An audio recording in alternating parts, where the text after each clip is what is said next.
Welcome today to the webinar brought to you by the Ideal Institute at Loyola Marymount University and the My Tech Toolbelt Podcast. The Ideal Institute is located here at Loyola Marymount University in the School of Education. I'm your host today, Shannon Tbaldo. I'm the director of the Ideal Institute. And today our guest is Brent Warner, and he's going to be talking about using artificial intelligence like ChatGPT in the classroom from a teacher's lens. Also on our webinar today is Christine Navarro. She's my colleague here at the Ideal Institute, and she'll be managing the chat and the Q&A section of this webinar.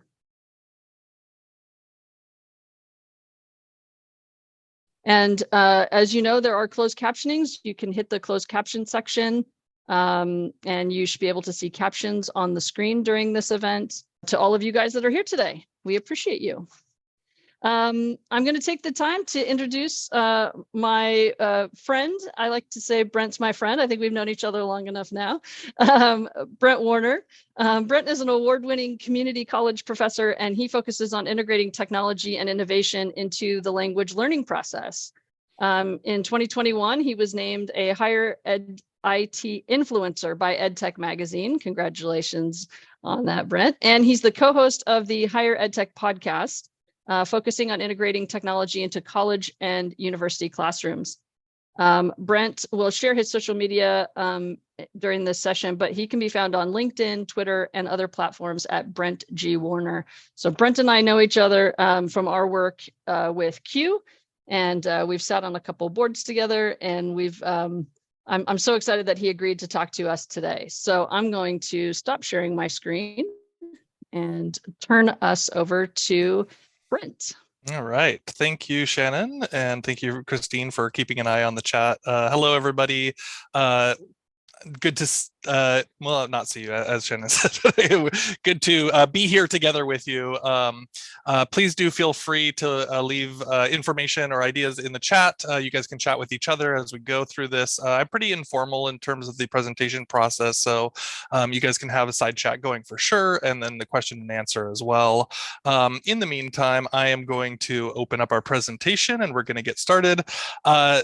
So today we're talking about using AI in the classroom. I think part of the reason maybe Shannon reached out to me is because yeah, I'm actually integrating ChatGPT directly into my classroom with my students in class this semester. So kind of as soon as we saw it, we looked at it, we had a kind of a bit of a moment on what we should do, and we said, let's do it. Let's figure out what actually is happening here and not just guess at it, but actually try to use it with our students. And so today I'll be more heavily talking about the generative text AI type of thing. So I'll probably be referring to ChatGPT, but that also includes Bard and Bing and all the other ones. And of course, we can talk a little bit about the image generations and those types of things as well. But for now, I'm going to be starting with the conversation on text. And just keep in mind that this is so brand new for everybody, and this is basically an entire universe exploded upon us within the last couple of months, and there is so much to know. Don't trust anybody who says they're an expert. There are no real experts out there on this. There's lots to learn, lots to figure out, and we are really still at step one, even though this stuff is moving super fast. So as Shannon mentioned, I'm a professor at Irvine Valley College. So if you're at Loyola Marymount, you're kind of just up the road from us here. But if you're somewhere else, this is in kind of in the Middle or South Orange County area. So today we're going to talk about a few things. We're going to be looking at reactions to ChatGPT and AI. We're going to be looking at concepts, ideas about using it in your classroom. So that's directly with your students. And then also some ideas about using AI in your office. So kind of back-end work or other things that you might be interested in. As Shannon mentioned, that I'll be leaving some time at the end, and I will be rushing because there's so much to try to cover inside of that time. So I might skip over little bits that are something that you might be interested in. So please do feel free to ask the questions if I move too quickly past something. All right, so let's start with the big conversation, and I think this is kind of where we where we deal with everything. To start is reactions to ChatGPT and AI. So maybe many of you know that this was actually launched on the last day of November last year. November 30th, I think, and then it's kind of taken on a whole life of its own. So some of you might feel like this is everywhere all the time, but really we're still less than 6 months into this. So I think that a lot of people felt this when we stepped in and we first saw it.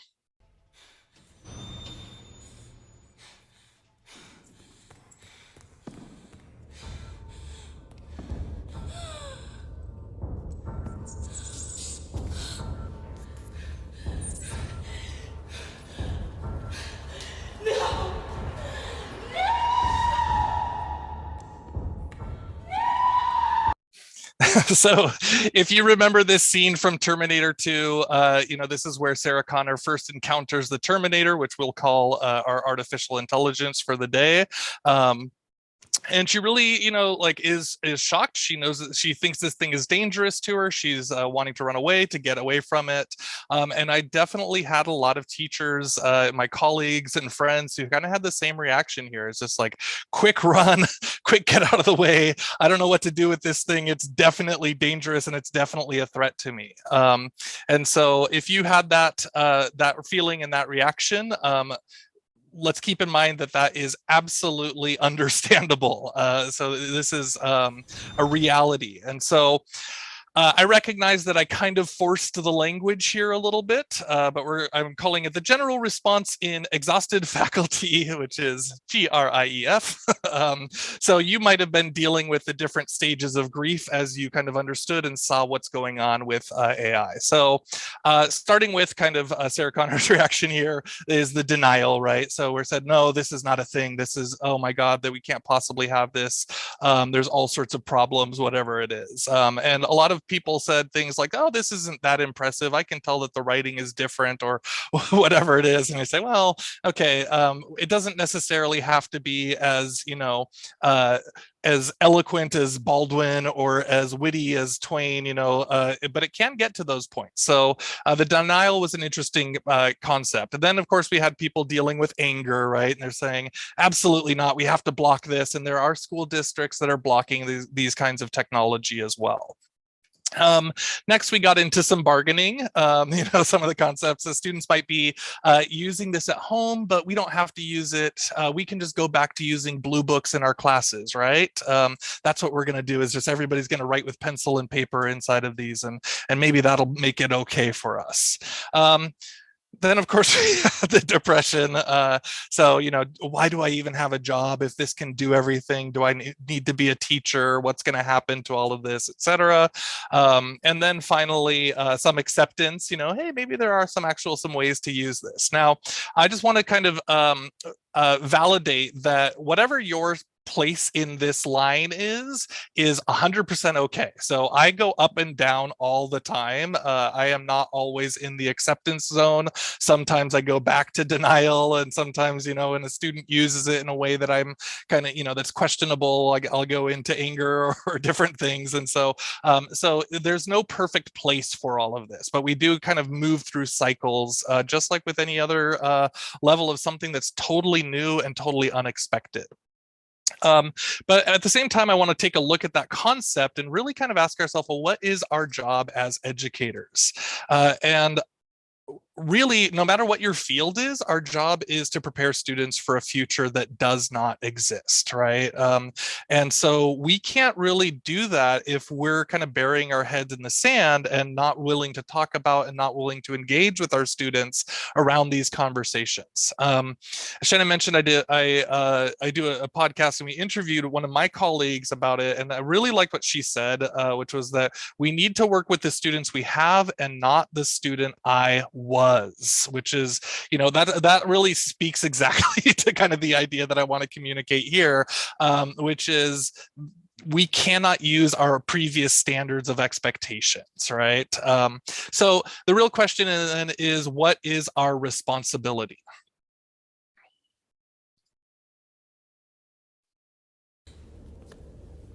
Come with me if you want to live.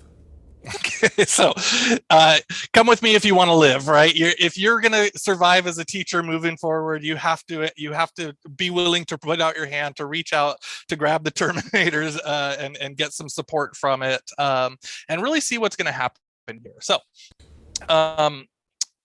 I make this claim, and I know for some people it's a little bit too bold, but I do believe that we actually have the moral imperative to teach our students about AI, right? Because they are going to be exploring with this stuff. They are going to be looking at it, trying to figure out what they can do, what they can get away with, how they can use it for their learning. And so if we're not out there talking to our students and saying, oh, well, you just can't use it, or we don't do that in my class, well, you are hiding something from your students where they actually need to get some guidance on it, and they actually need to get some ideas about what is appropriate. And so if we're not willing to talk about these things with our students, then really what are we doing for them?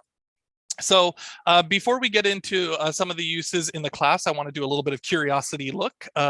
So if you remember this scene, we had Edward Norton, Edward Furlong's character kind of starting to recognize, well, this thing maybe isn't so dangerous. He starts poking the Terminator in the face and starts experimenting and exploring with it a little bit.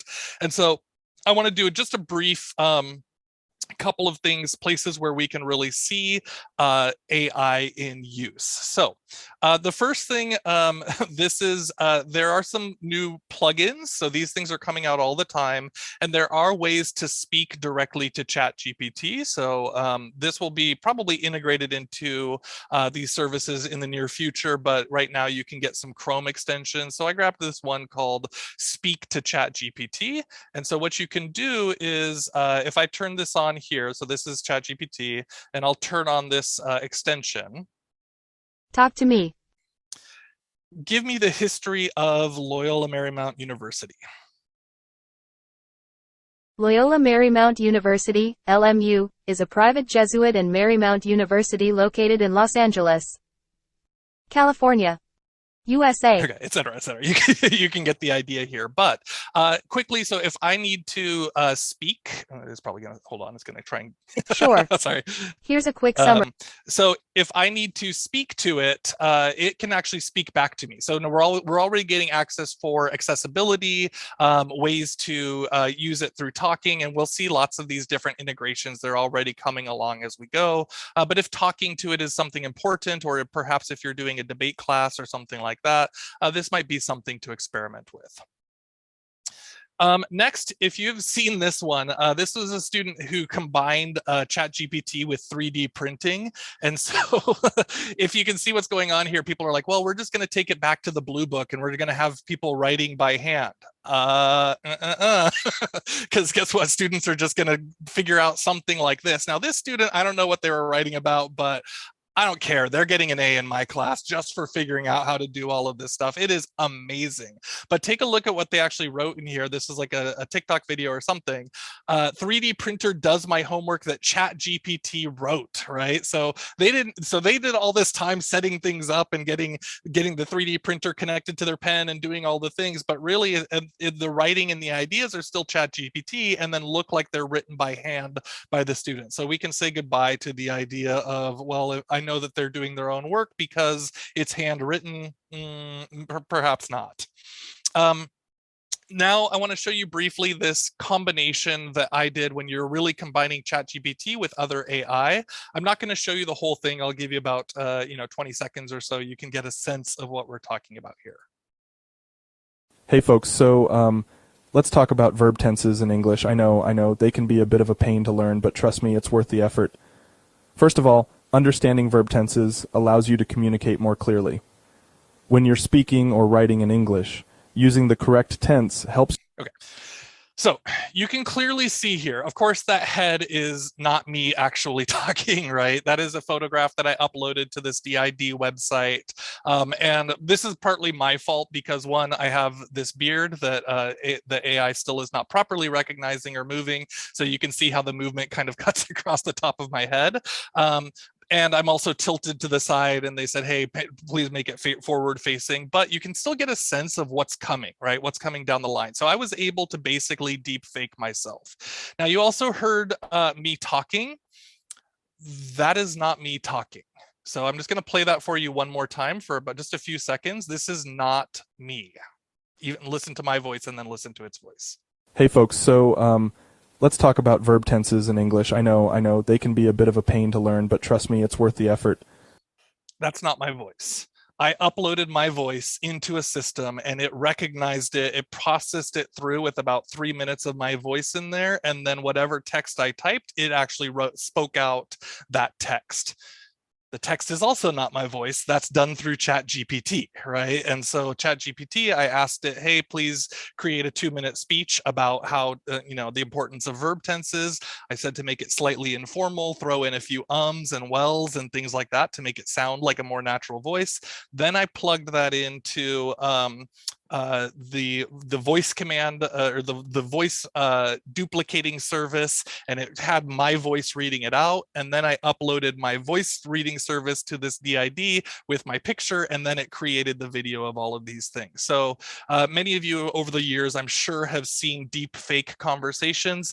I just deep faked myself at the basic level, right? It's getting better and better and better. And so all of these things have some really interesting potential on both sides, right? And of course, I can see the fears on this and I can see the possibilities here, right? There are all sorts of interesting ways to potentially look at this. So, hey folks, so today we're going to spend a little bit of time talking about using AI with your students. So again, here we're talking mostly the chat services, but you can look at it in any way that you like. So everybody I know is coming from different backgrounds. Just to be clear, my background is I'm an ESL teacher. As I said, I work at the community college. I teach academic writing for my students. So it's pre-transfer level academic writing, helping students get set up. And then of course, I also teach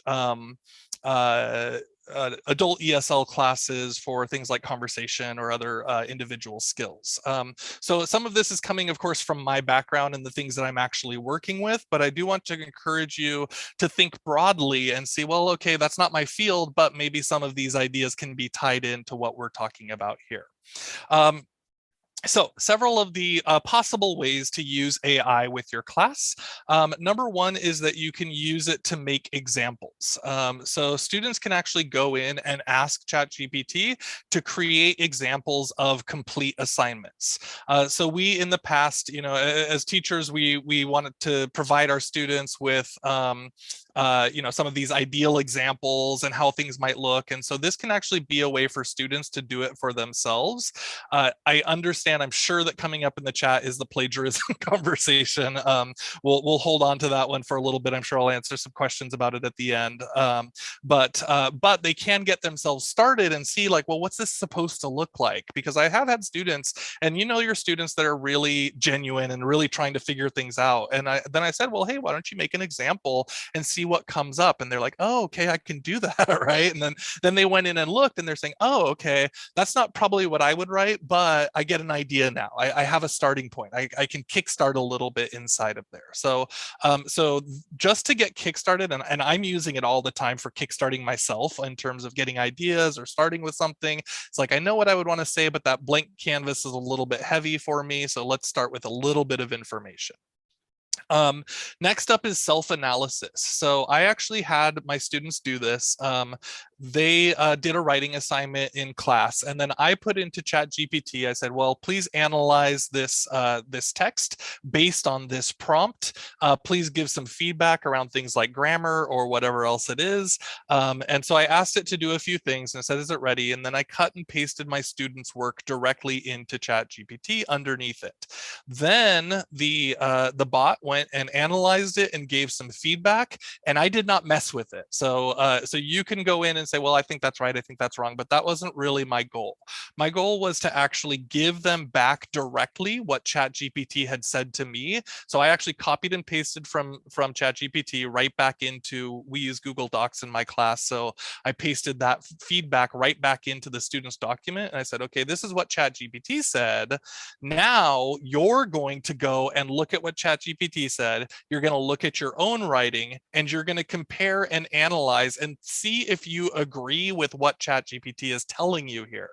So this is actually giving the students some motivation to look at it, because they're going, oh, this thing is analyzing my work, and now I'm reanalyzing it back and telling if it's right or if it's wrong, right? And so they're actually motivated to look at that and then to see. So I had some examples from students who said, well, it gave me feedback, some grammar feedback that I think is wrong. So for example, for some reason, and it's getting better, but it did tell my student to capitalize words. Like they had capitalized the H in homework in the middle of a sentence. And ChatGPT said, good job on capitalizing that word. And it's like, well, no, that's not a good job. That's wrong, right? But then they could go in and say, well, hold on a second. I think from these lines, yeah, I didn't notice it when I did it, but now that ChatGPT pointed out that particular thing, I went to look at it again, and then I realized that that was actually not correct. So you can have your students working back and forth to use that as a way for them to understand what's going on with their work. You can also stylize the work. So if you, one of the popular things that a lot of people got started with was making rap battles, right? So you could actually stylize the content that you do in your class into kind of more fun poems, screenplays, whatever. And then you can have the students go back through that and start analyzing, well, what's missing, right? Because if you turn something into a poem, or if you turn something into a rap battle, well, then by necessity, parts are going to get dropped out, right? In order to force the rhyme together, or in order to get the language going in the way that it needs to go, it's going to make some adjustments. It's going to simplify the information. So then they can go, well, I got these big ideas, and this is kind of fun to see this. And also they're going to see what's missing, right? And if you haven't done the rap battles or any of these things, we can do a quick one here just for fun. Where's the chat? Does anybody want to drop two famous characters that we can have a rap battle with inside of here? Let's take a look. I'll write the prompt up while you guys come up with two characters.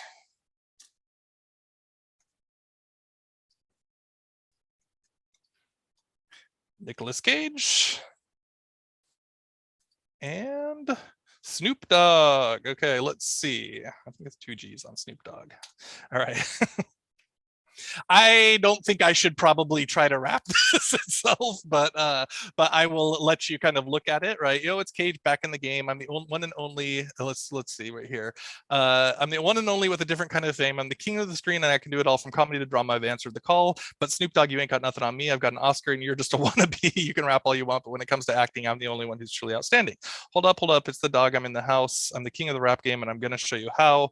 I've got the beats. I've got the rhymes and the flow, and when it comes to so you have to be careful. So be careful about some of that language inside of there. I guess that's my fault for no, I'm going to blame it on Stephanie for choosing Snoop Dogg there, but here you go, right? So you can see what's going on with some of these possibilities. You can also do debates. So you can actually have ChatGPT or any of these programs take one side of an argument and then ask it to take the opposite side, right? And so you can just kind of go back and forth and really figure out what's going on. Another thing that I saw that was interesting in the news today, I think, is that some of these people, and please be very careful, some people are actually starting to use this for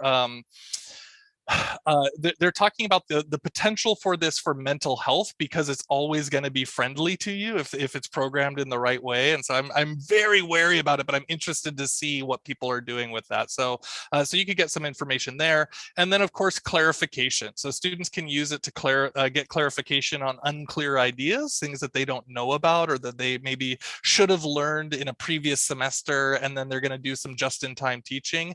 And there are some really interesting options coming up in the future with this type of idea, where we are, if you're familiar with class.com, which is kind of like a Zoom overlay, they actually are already starting to play with this, where the text is transcribed from the teacher speaking in an online class, and the students can then click on individual words and then get the feedback from ChatGPT, where it's not interrupting the teacher so that they can get the feedback and say, well, what does that word mean, or what is that concept about, right? So that we're gonna see more of that kind of regular integration inside of everything. So I want to show you one of these examples. In my class right now, we are we're reading Fahrenheit 451 by Ray Bradbury. And so if you're familiar with this book, you can kind of, you might know what's going on here, but it's a, it's a story of censorship and a dystopian society. And so what I'm doing with my students, one of our activities is that they're doing character analysis. And so they're trying to learn who the characters are and get deeper insights into the characters. And so what I did was I gave them a prompt to put into ChatGPT, and that's the prompt on the right-hand side of the screen that you see here. And they could change the character's name. So if they were not wanting to talk about Beatty, if they were wanting to learn about Clarice, or if about Faber, whoever they're interested in, they could change the names of these things. But here, let's take a look at what happens when we do this, because I'll put the same prompt in. We'll do a new chat. So this is a role play setup here, and I'm using ChatGPT 3.5. 4 is more accurate, but it's a little bit slower. And so for our presentation purposes, we'll see what happens here. So I am taking the role of Montag, ChatGPT is taking the role of Beatty, and I'm going to start asking it some questions, right? So let's see, why do we burn books? Let's keep it easy. We burn books because they're a source of confusion and dissent. Books contain ideas that can be dangerous to the stability of our society, and we cannot allow them to be circulated. By burning books, we eliminate the possibility of these dangerous ideas spreading and causing unrest. Okay, so that's pretty clearly Beatty out of the book, if you're familiar with it, but we can get a little bit more in depth, right? So why do you know so much about books if we're not supposed to read them? As a fire captain, Nope. It is my job to be knowledgeable about the books we burn. So he's talking about his role inside of here, and it's important to stay vigilant. But then I'm going to say, do you ever read the books? No, Montag, I do not. Reading them would be against the law and would undermine the system, right? My job is to enforce the law, not to break it. And so, again, similar to what we were talking about before with students analyzing their own work, they can also analyze this information and say, well, I feel like my understanding of Beatty was a little bit different than the way that he was talking to me through ChatGPT. And so then the students are getting some insights into the character, but they're also using critical thinking to really figure out what's going on and whether or not they think that's accurate. Sometimes it'll bring up information that maybe that character shouldn't know. So for example, I did this with Faber, who's the old man in the story, and he started talking about Clarice, but they never interacted in the book, right? So he said, so I had students going, oh, well, hold on, they never met each other. So this is not correct information. So you can continue to play with sorry, it's going to want to keep going on here. So this is a real way that students are using it, and then they're pulling that information and using that. In my class, we're doing character analyzers, we're doing reading circles, and so they're all presenting on different parts, but they're using this as a way to get themselves started and say, like, what are the ideas that are coming up through AI that we think are right, that we think are wrong, what insights are we getting into the character that maybe we hadn't thought about before in the first round of reading. So these are a few ideas of ways that you can use some of these things directly with your students, right? So getting your students into there, getting them logged in, actually playing with this technology. And I will say my students over and over again have kept coming up and saying, thank you for talking to me about this. Thank you for sharing this with us and being willing to engage in it, because my other teachers aren't talking about it at all. And they don't, and I'm not sure what to do in their class, in their cases, right? And so, so this is actually really a powerful way to get them started and also to build some trust between you and the students to say, hey, we're working on something together here. It's not a question of, what are you doing and what am I doing? And then am I chasing you down as the plagiarism police on AI conversation? So this is giving you a hint into what I'm going to respond to if the plagiarism questions come up, which I'm sure are there. So let's flip over here to to the AI in the workflow. So we talked about using it directly with your students, and now we're going to talk a little bit about pulling it in on the back end, right? So the things that you might use in your office, maybe setting up your lessons or all of those types of things. There's a lot of different parts inside of here that you can use to actually help you save time and maybe to help you better connect with your students. So a few of these things, I think the way that I like to think about it is that ChatGPT can essentially be your TA, right? And so it can help you get through a lot of the work or the grind work that maybe you wouldn't be wanting to do for yourself all the time. And so this is a great way to get yourself, going with all of these work. So starting with email. You can absolutely have it write an email, or if you use Canvas or whatever your LMS is, you can have it build up announcements reminding students about homework, campus events, etc. Right? Sometimes we sit there for an hour, and in the pre-talk, Shannon and I were talking about that too, and she's like, "Oh, I've got to write this long email," right? And it's like, I know I'm going to spend a long time kind of looking at it and picking it apart and picking apart my writing, and so really this can actually very clearly help you write and get started with your email. And then I will point out that one thing that has been a common conversation is, as experts, we can go in and we can make adjustments to what these technologies are building for us, right? So we have the understanding of what we're looking for. So I would never trust it just to create something for me. But once it starts, then I can copy it and I can say, okay, I probably wouldn't say it this way. I'm going to adjust these ideas, but it's still going to save me a lot of time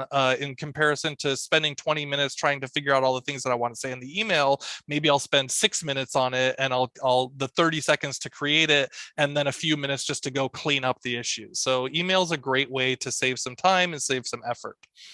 You can also use it to simplify your writing. So if you want to make it easier to understand something, you might have students that are working at different levels. And so you want to say, hey, I'm going to present this to you in a different Lexile level reading. So again, this of course for me is ESL stuff, but you might have students that say, I don't understand what's going on here. So for example, if you use a service like Newsela, which you can click a button and read at different Lexile levels, starting from the highest and then moving down into the lower levels, you can do the same thing for your students. So if they're struggling with understanding the ideas, or if you said, you could even just say, go through this paper and define any complicated words that are on the academic word list, so that you can actually put it in parentheses right next to the word, so then students don't have to go chasing and looking in the dictionary or whatever else it is that they're trying to figure things out. I think I made up this word, friendlify.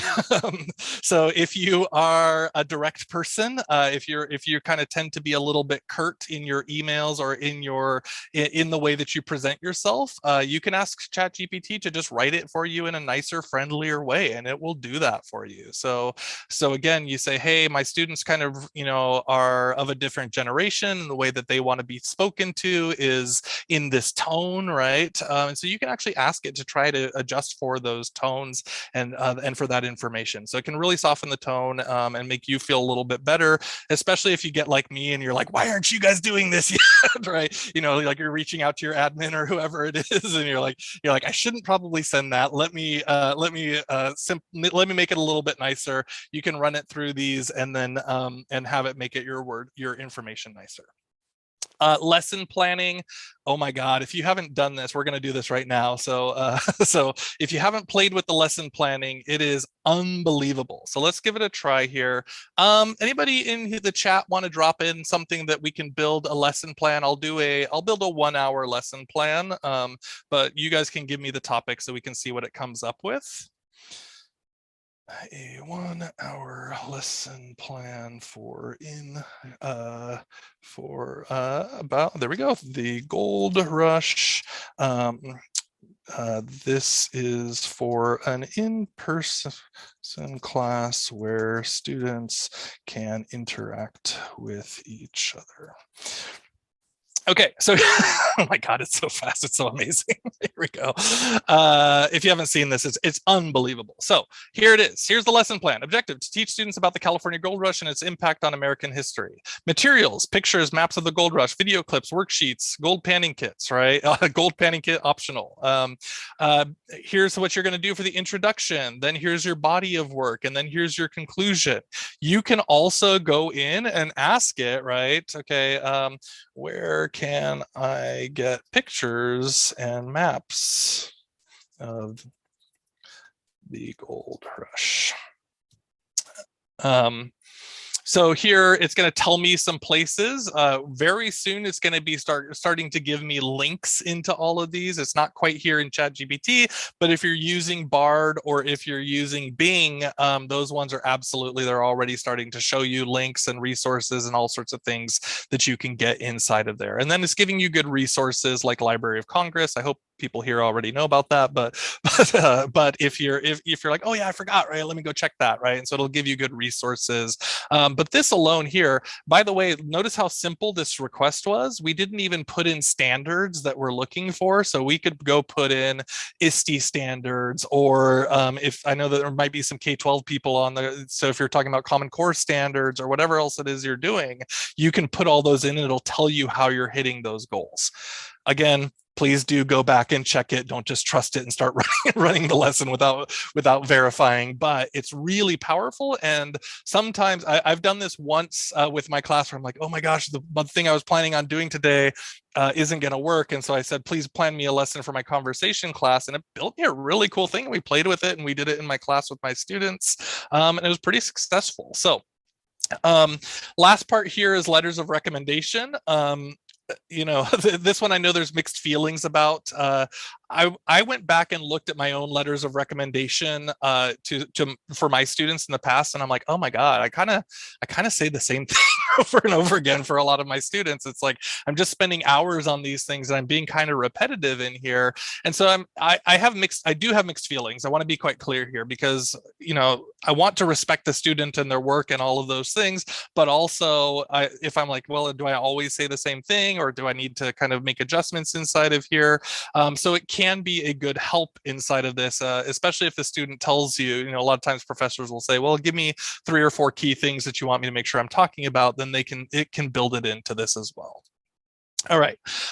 Then we've also got, this is where I really see some superpower for ChatGPT, is custom content. So if you guys like we are focusing on the OER conversation, the open educational resources, or the ZTC, the zero textbook cost for your classes, so that students don't have to pay $300 for a book to come to class for one semester.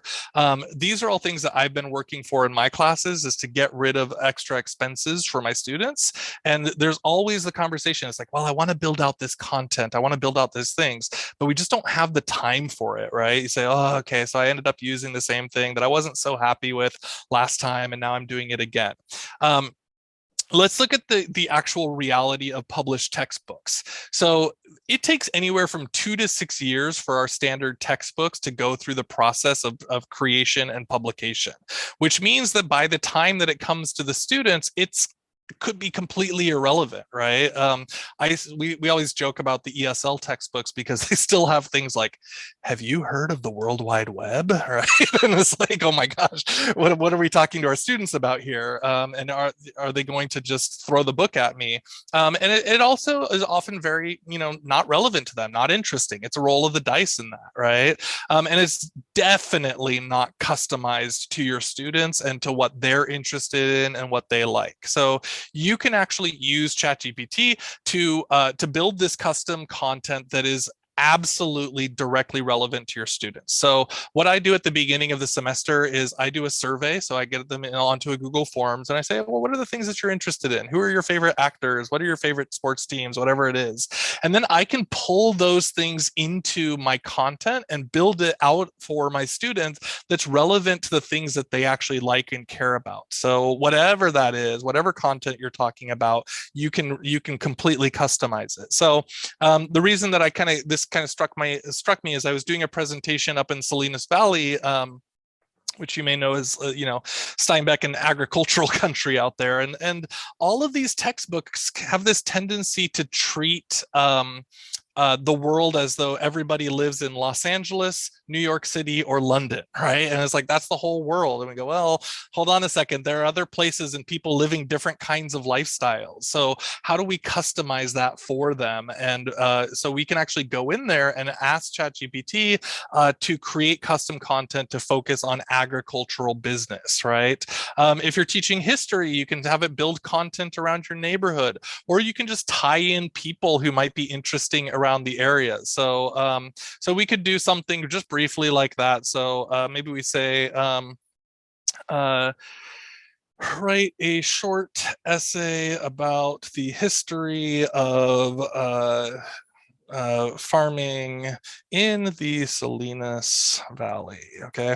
Now, of course, this might be available out there, but you can completely customize it. And so now I've got content that I can actually work with my students that's relevant, that they understand and that they know about, right? And so when I'm saying, hey, if you're in Salinas, you're probably not going to move out to some major city and become, a city person. Maybe you're going to say, hey, this has been my family, this is what I'm going for. And so I want content that's really relevant to them and powerful and useful for them as well.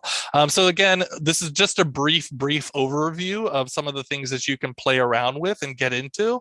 But all of this stuff is easily and quickly available to you if you're just willing to jump in there and give it a couple tries and see what comes out of it.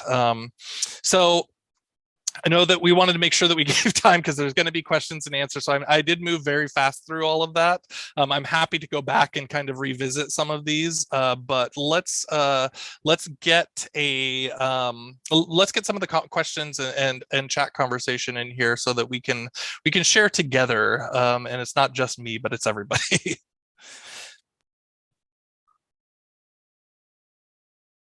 To the chat, we have a question in the Q&A section, and then we have Sarah who has raised her hand to talk. So we'll start with in the Q&A section. Mm-hmm. Susan has asked, are there any ways to set age parameters on ChatGPT 3.5 to screen out the Snoop Dogg-like content?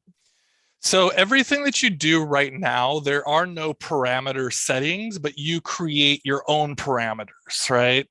So I don't know if I would totally trust that. You do have to go and look for it to make sure that you really understand what's going on. But you can set anything. So you could say something like, let's try it and see what happens. Create a rap battle between Nicolas Cage and Snoop Dogg. The audience is,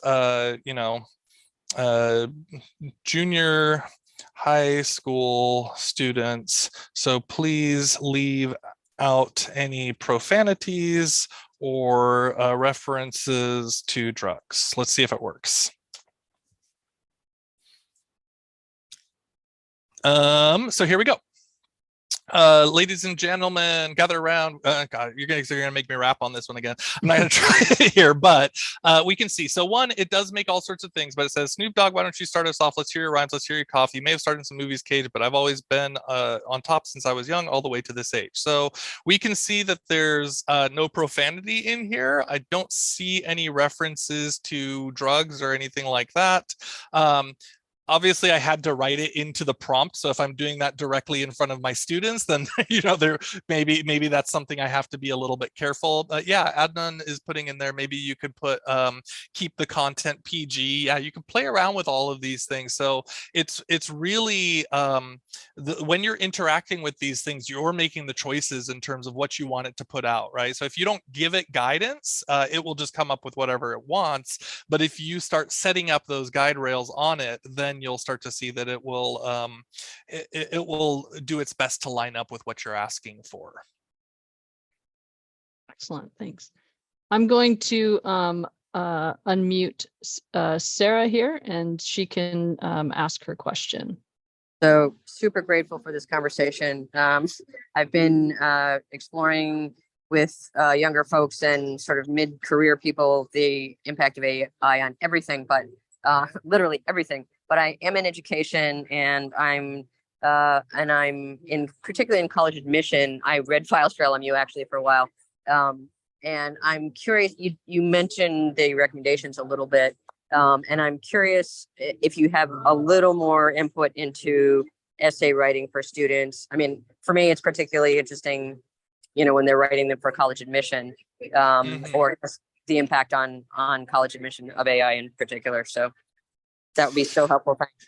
Yeah. So here's sorry, Sarah, just to clarify, are you talking about like knowing whether or not they wrote their own applications, or yeah, exactly. And I think they're going to try, and the colleges themselves are sort of coming up with ideas about how to adjust that. But yeah, and again, not punitive, but more collaborative, because correct. Yeah. You said you can't stem the tide. Wouldn't want to. So yeah. So I think that this is really kind of upon all of us to figure this out, right? I don't necessarily have the answers to that. I think that this is what the real conversation amongst educators is, right? Is to say, well, hold on a second, because we've got these detectors, right? The GPT-0 and Turnitin came up with their one, and they've got all these different things, and you can click on a button and it says, how likely is it to be written by AI? And so I've got a pretty serious problem with those because they are not guaranteed to be right. And in fact, you can go and look at those things and they say, well, we've got, an 80 to 90% accuracy on this. So I say, okay, well, in a class of 25 students for me, an 80 to 90% accuracy means that you're giving me false information, or a false positive or a false negative on anywhere from 2 to 5 students inside of my class. And I don't know which students they are that you're getting me the wrong information for. So now I'm going out and I'm pursuing, like, criticizing my students or telling them that they cheated somehow or whatever that is. That's a real problem for me, right? So I personally am very concerned about people chasing down the detectors, because I just don't think they're going to last for very long, and the quality of this writing is just getting better and better. I've also had a colleague who gave his own writing inside of it, and it called him an AI. It said you're very likely to be written by AI, just because he'd written by kind of common standards for academic writing.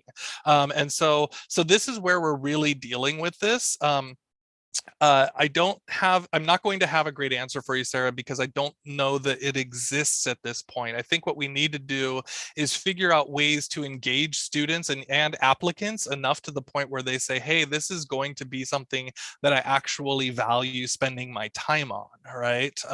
And I unfortunately, like I said, I don't have the total answer on how to do that every single time. This is the redirection and the massive change that we're really dealing with here in education, is to say, well, hold on a second.